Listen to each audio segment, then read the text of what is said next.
Stop. Clap dirty hands, please.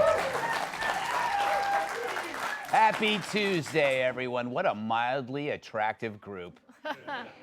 So, he thought his doctor was a jerk until his heart no longer worked. Comedian and actor Bob Odenkirk has been kicking around show business for over 30 years. He started as a writer on SNL. He was really funny on the underrated Ben Stiller show. He co-created the brilliant sketch comedy Mr. Show. And now most people know him as the seedy attorney Saul Goodman on Better Call Saul. Good thing there's no lawyer that sleazy in real life, am I right?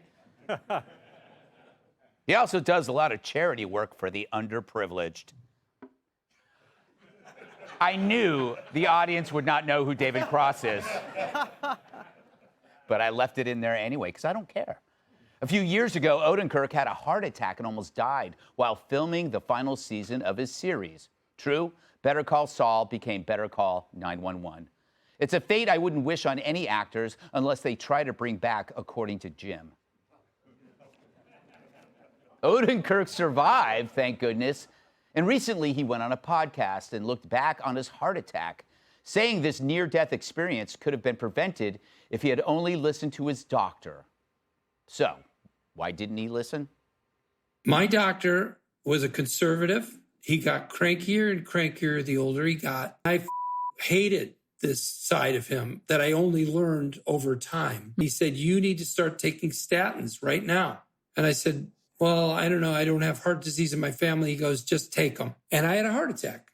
And I think the first doctor was right. Mm-hmm. The cranky conservative Jack was right because he was a good doctor. Mm-hmm. His political point of view doesn't have anything to do with his ability to judge your health and your health choices and needs. Well, that's well said. That's why I never question my liberal doctor when he gives me a mammogram. So, it appears Bob's an honest guy. Kudos to him. He didn't need to say this in public, but he wanted everybody to know the tough lesson he learned. I'm sure all his showbiz friends deserted him like he was Jerry Nadler at a nudist colony. I know, think about that. But America needs more of that these days. Well, that and handsome, brilliant people like me to point it out. We need to start seeing each other as human beings again, not just pawns of two opposing political parties.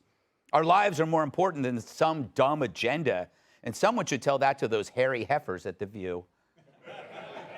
We're people, not talking points. Except Kat, she's more of a warning label.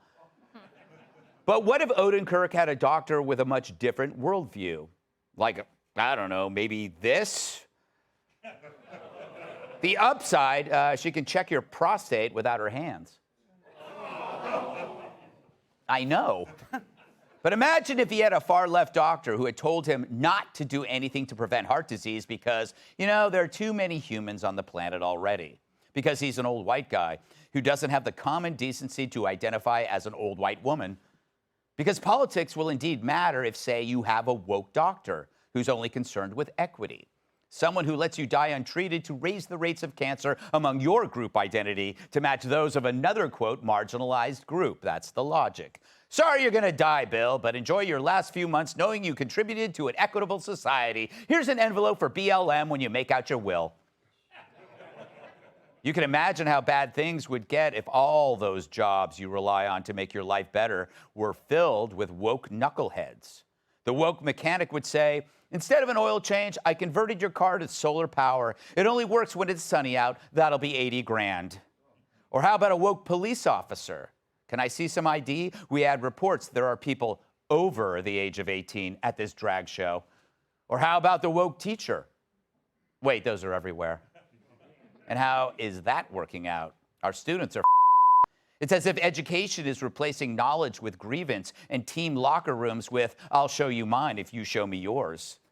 Now, let's look at it from the opposite perspective. How many wokesters have refused good advice because the experts had the wrong politics? Sure, I could have changed my oil when that check engine light came on 4 months ago, if I supported poisoning Mother Earth with fossil fuels. Also, can you give me a ride home?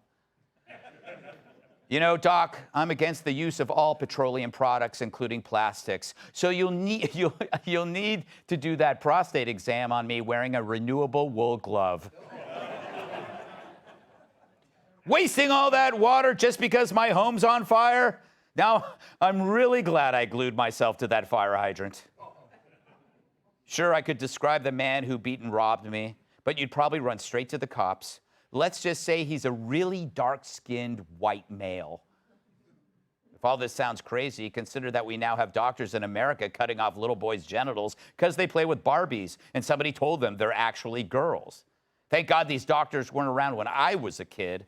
I went trick-or-treating as a kid dressed like Dorothy Hamill 3 years in a row. I got 27 Snicker bars and 3 gold medals. Doctors are capable of being as blinkered and unethical as anybody else. Plus, they can't dance.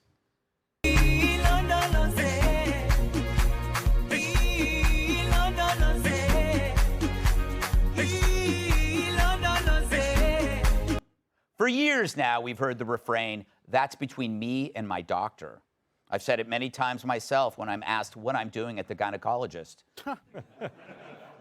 But even medicine is getting weird. The American Medical Association is pushing something awful called health equity to fight narratives grounded in white supremacy, evil narratives that favor meritocracy and individualism, meaning they prefer to treat you as one person belonging to a group that oppresses rather than a person with chest pain.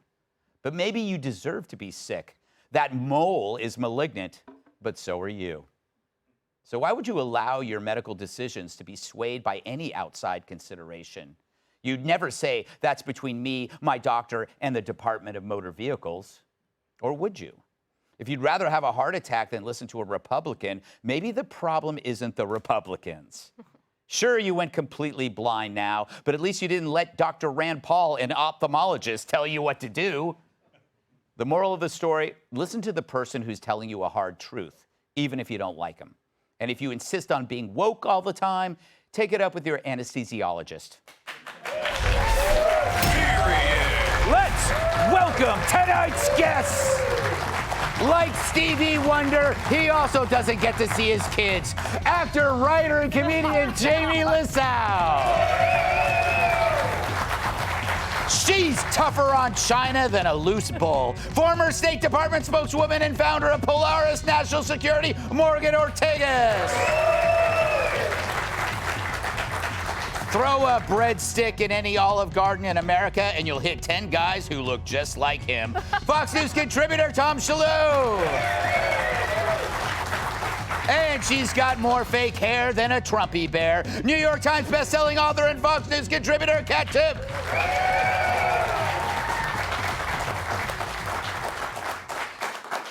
Jamie, in the green room, you said your doctor keeps pushing assisted suicide on you. Any reason why? Yeah, and he wants me to assist myself, which is so weird. I actually have a very, my surgeon is like really liberal. He's been wearing a mask like even before COVID.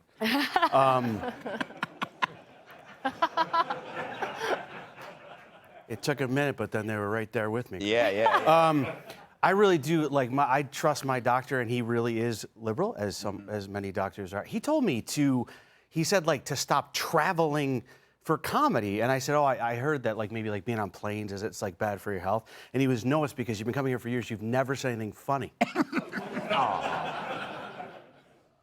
Okay. Yeah. I don't know. I heard the thing about the anesthesiologist when you said that at the end. That always makes me think of other people.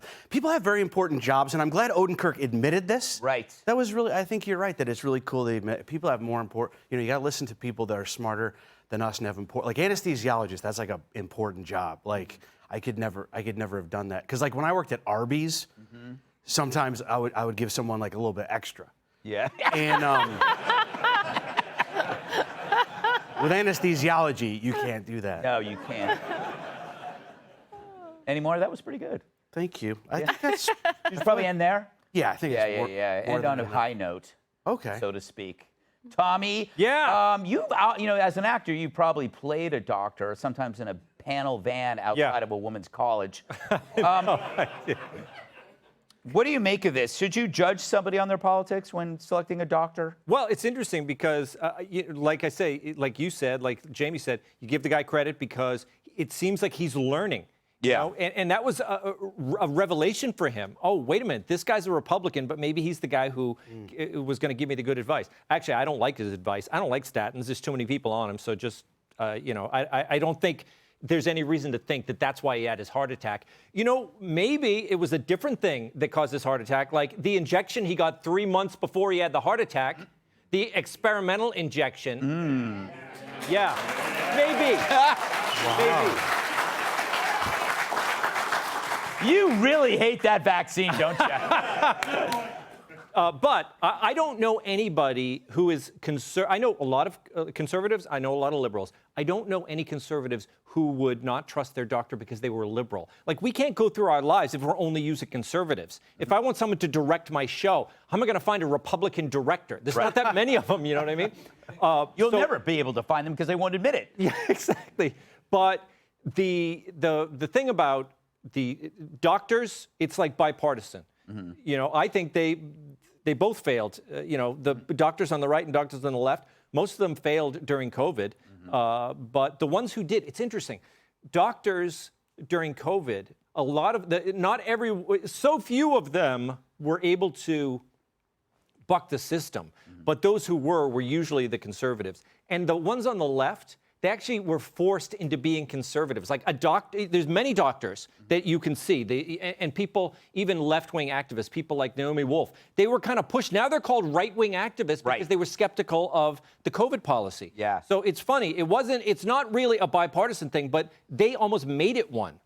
That is so true. You know, Morgan, I think this comes from the original ideology of progressivism, which is politics is always personal. Yeah. So that's why they can always say, I need to have politics at a sporting event. I need to have politics in academia. I need to have politics at the Thanksgiving table, and it has to be in the doctor's office. What say you, Lady in Red? That was the first dance at my wedding to that song. Lady in Red? Yeah, because I wore a red wedding dress. Who sang that? Don't do this to me again.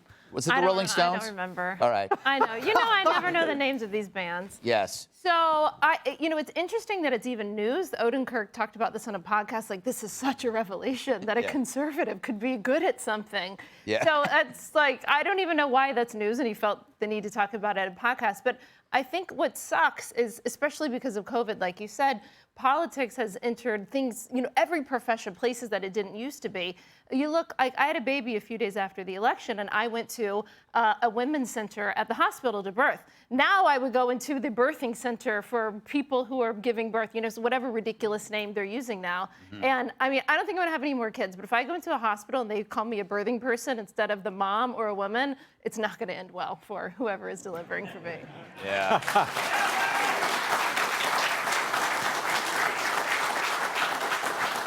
Kat, I'm going to go out on a limb and say you've probably gotten some bad advice from doctors.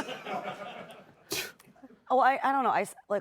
I'm a unique individual with my own very unique medical history. So it's like, I don't think as a part of a group that wouldn't work. I mean, when they're whenever they're like, okay, list whatever medications you're on, I'm like, here we go.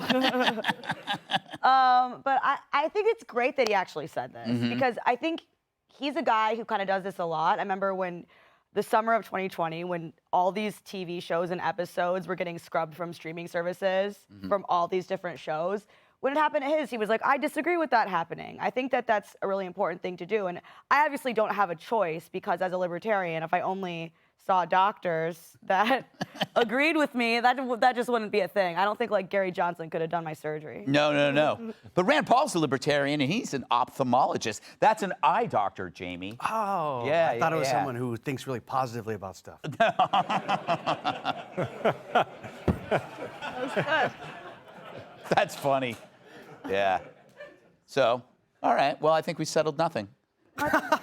Okay. Hey, Sean Hannity here. Hey, click here to subscribe to Fox News YouTube page and catch our hottest interviews and most compelling analysis. You will not get it anywhere else.